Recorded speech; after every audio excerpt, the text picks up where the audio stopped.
আপনি শিয়াকে জিজ্ঞেস করেন তোমার রবকে, বলবে আল্লাহ। আপনি কাদিয়ানীকে জিজ্ঞেস করেন তোমার রবকে, বলবে আল্লাহ। আপনি মুতাজিলা, খারেজি, জাবরিয়া, কাদরিয়া, মুরজিয়াকে জিজ্ঞেস করেন তোমার রবকে, বলবে আল্লাহ। হিজবুত তাওহীদ, আহলে কোরআন, ওদেরকে জিজ্ঞেস করেন তোমার রবকে, বলবে আল্লাহ। জবাব তো একই দিচ্ছে সবাই, কিন্তু তারপরও উভয়ের হালত তো এক না, প্রত্যেকের অবস্থান তো এক না।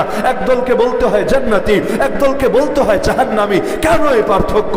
একদল হয় অনুসরণীয়, আরেক দল হয় বর্জনীয়। কাদিয়ানীকে জিজ্ঞেস করেন তোমার কালেমা কি, বলবে লা ইলাহা ইল্লাল্লাহ মুহাম্মাদুর রাসূলুল্লাহ। বলবেন তোমার নবীকে, বলবে মুহাম্মাদুর রাসূলুল্লাহ সাল্লাল্লাহু আলাইহি ওয়াসাল্লাম। বলবেন তোমার কিবলা কোনটা, বলবে কাবা শরীফ। জিজ্ঞেস করবেন তোমার ধর্মগ্রন্থ কি, বলবে কোরআন মাজিদ। জিজ্ঞেস করবেন তাইলে তোমার রব কে আসলে, বলবে আল্লাহ রাব্বুল আলামিন। তাহলে তোমার সাথে আমার ভেজাল কোথায়, বলবে কোথাও ভেজাল নাই। ভেজাল হলো মোল্লাদের অন্তরে। এ কারণে ধর্ম ব্যবসায়ীরা ভেজাল সৃষ্টি করে রেখেছে তোমাদের মধ্যে আর আমাদের মধ্যে। না হলে তোমরাও যা আমরাও তা।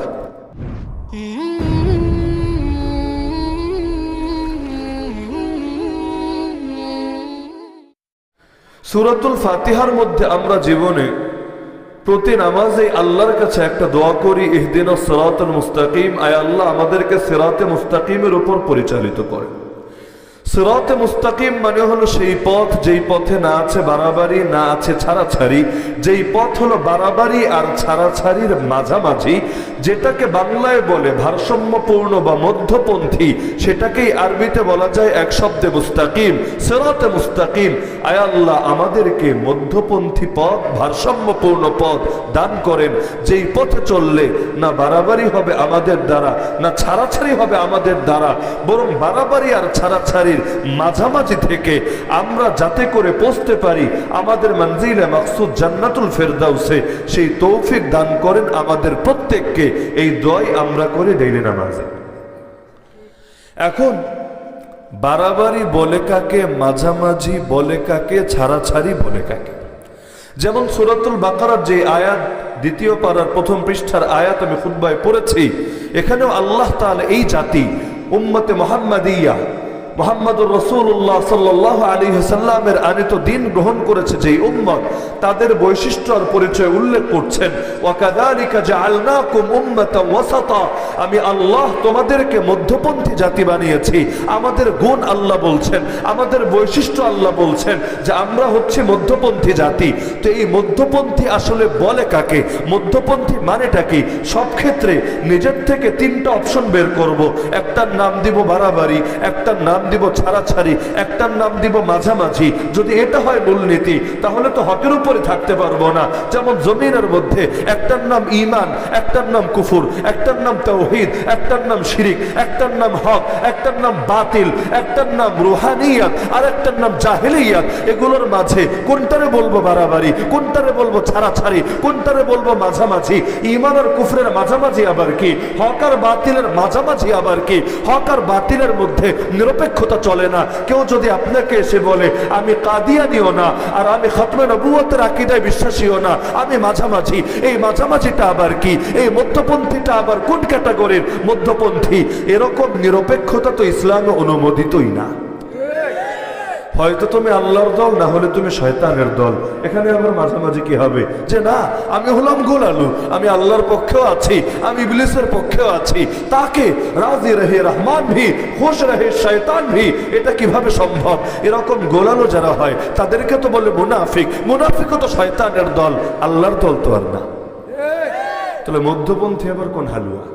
বোঝা দরকার না? হাকিমুল উম্মত মুজাদ্দিদে মিল্লাত শাহ আশরাফ আলী থানভী নওয়ারাল্লাহু মারকাদাহ যত সুন্দর করে এই বাস্তবতা বুঝিয়েছেন, আমার নজরে দ্বিতীয় কারো লেখায় এই বাস্তবতা এত সুন্দরভাবে ফুটে উঠে নাই। তিনি লিখেছেন, আল্লাহ তাআলা আমাদের প্রত্যেকের মধ্যে তিন ধরনের শক্তি দিয়েছেন। একটা শক্তির নাম কুওয়াতে আকলিয়া, বিবেকের শক্তি। যেই বিবেক দিয়ে আল্লাহ তাআলা আমাকে শ্রেষ্ঠ বানিয়েছেন, যেই বিবেক আল্লাহ তাআলা গরু, ছাগল, হাতি জেব্রা, কোনো প্রাণীর মধ্যেই আল্লাহ এই পরিমাণ বিবেক রাখেন নাই। আমার বিবেকের দ্বারাই আমি জ্ঞান অর্জন করি, যে জ্ঞানের দ্বারা আমি শ্রেষ্ঠত্ব লাভ করি, যে জ্ঞান শিখে আমি মানুষের মতো মানুষ হই। আর রহমান আল্লামাল কোরআন খালাকাল ইনসান, এই ইলমকেও সে ধারণ করতে পারে যার মধ্যে আকল আছে। যার আকল নাই সে ইলম ধারণ করে কিভাবে? পাগলকে যদি আপনার মাদ্রাসায় ভর্তি করেন, পাগলকে কি বানাবেন? হাফেজ বানাবেন না আলেম বানাবেন? মাওলানা সাহেব বানাবেন না মুফতি সাহেব বানাবেন? পাগলকে তো আল্লাহ তাআলা শরীয়ত পালনের বাধ্যবাধকতাও দেন নাই, কারণ আল্লাহ তাআলা যে আকলের উপর ভিত্তি রেখেছেন শরীয়ত পালনের বাধ্যবাধকতার, সেই আকলও তাকে দেননি। তো একটা শক্তির নাম কুওয়াতে আকলিয়া, বিবেকের শক্তি, আকলের শক্তি। দ্বিতীয় শক্তির নাম কুওয়াতে শাহওয়িয়া, চাহিদার শক্তি। আল্লাহ তাআলা আমাদের মধ্যে শাহওয়াত রেখেছেন, চাহিদা রেখেছেন। এক এক অঙ্গের এক এক চাহিদা। লজ্জাস্থানের চাহিদা একরকম, পেটের চাহিদা আর একরকম। যেই জিনিস দিয়ে পেটের চাহিদা পূরণ হয় ওটা দিয়ে লজ্জাস্থানের চাহিদা পূরণ হয় না। আবার যেটা দিয়ে লজ্জাস্থানের চাহিদা পূরণ হয় ওটা দিয়ে পেটের ক্ষুধা মিটে না। চোখের চাহিদা আলাদা, জিহ্বার চাহিদা আলাদা, কানের চাহিদা আলাদা, স্পর্শ ত্বকের চাহিদা আলাদা। আল্লাহ তাআলা এক এক অঙ্গে এক এক রকম চাহিদা দিয়েছেন। যেই চাহিদা এই ধরনের আমাদের মতো চাহিদা আল্লাহকে ফেরেশতারে দিয়েছেন। ফেরেশতার কি পেটের চাহিদা আছে? ক্ষুধা জাগে তার মধ্যে, তার খাবারের প্রতি ইচ্ছা জাগে। আল্লাহ তাআলা তার মধ্যে কি যৌন চাহিদা রেখেছেন? কোন নারীর প্রতি সে কি কখনো আকর্ষণ বোধ করে? আল্লাহ তাআলা তার দৃষ্টির মধ্যে কি চাহিদা রেখেছেন? সেও কি আমাদের মতো কুদৃষ্টিপাত করে? আল্লাহ তাআলা তার কানের মধ্যে কি চাহিদা রেখেছেন? কানের মজা নেওয়ার জন্য সে গান বাজনা আর মিউজিক শুনে। আল্লাহ তাআলা তাকে এটা দেন নাই, কিন্তু আমাদেরকে এই কুওয়াতে শাহওয়িয়া, চাহিদার শক্তি আল্লাহ সবার মধ্যে দিয়ে দিয়েছে। 3 নম্বর শক্তির নাম কুওয়াতে গাযাবিয়া। আল্লাহ তাআলা আমাদের সবার মধ্যে রাগ দিয়েছেন। এই রাগ বড় হওয়ার পর শিক্ষা দীক্ষার দ্বারা আমরা অর্জন করি এমন না। ছোট একটা বাচ্চা যার এখনো শিক্ষা দীক্ষার মারহালা শুরু হয় নাই আনুষ্ঠানিকভাবে, সেই বাচ্চার মধ্যেও কি রাগ নাই? ছোট বাচ্চার এমনি যদি চর দেখান, মারা লাগবে না, চর দেখান, রাগ করে না। আর কিছু পারুক না পারুক, কামড়টা তো দিতে পারে অন্তত, যে তোমার লগে শক্তিতে পারবো না, বাহুর বল দিয়ে কুলাতে পারবো না, কি আছে আমার অস্ত্র যেটা আছে সেটা দিয়ে সাহায্য করবো তোমারে। কখনো দেয় খামচি, কখনো দেয় কামড়। যেই বাচ্চারা কামড়ায় এগুলোরা দেখলে ভয় লাগে অনেক সময়। তো এখন কুওয়াতে গাযাবিয়া, আল্লাহ তাআলা আমাদের মধ্যে রাগের একটা শক্তি দিয়েছেন। এই 3 শক্তির প্রতিটা মানুষের দরকার পড়ে 3টা কাজের জন্য। কুওয়াতে আকলিয়া, বিবেকের শক্তি লাগে হক চেনার জন্য, হক বোঝার জন্য।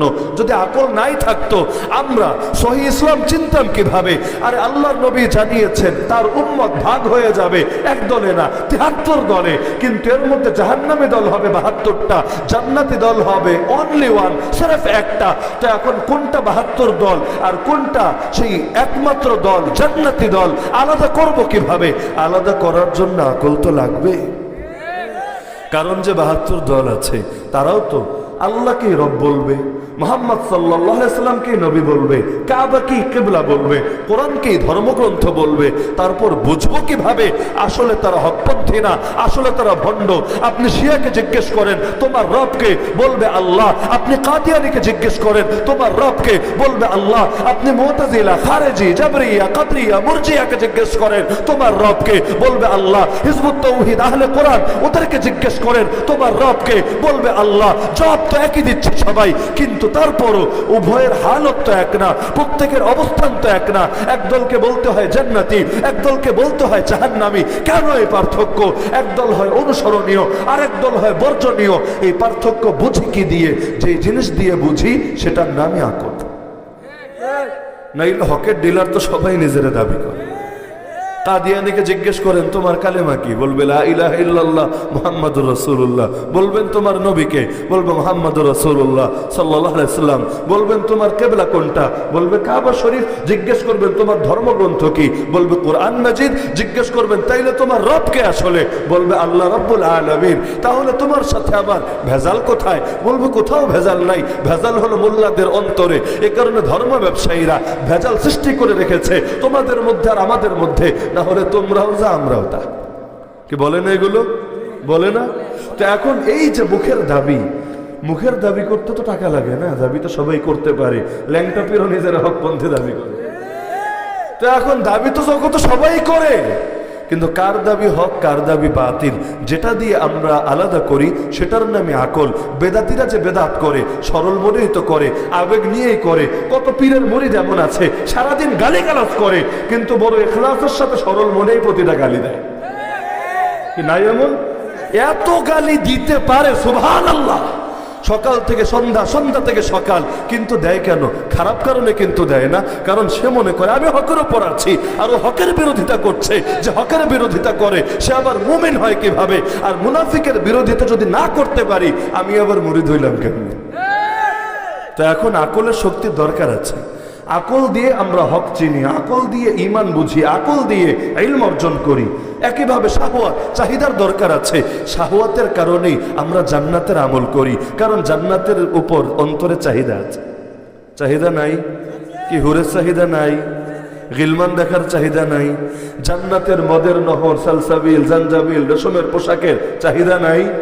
যদি সেই জান্নাতের সুসংবাদ আমাদেরকে না দেওয়া হতো, মসজিদে কয়জন মুসল্লি খুঁজে পাওয়া যেত আল্লাহ ভালো জানে।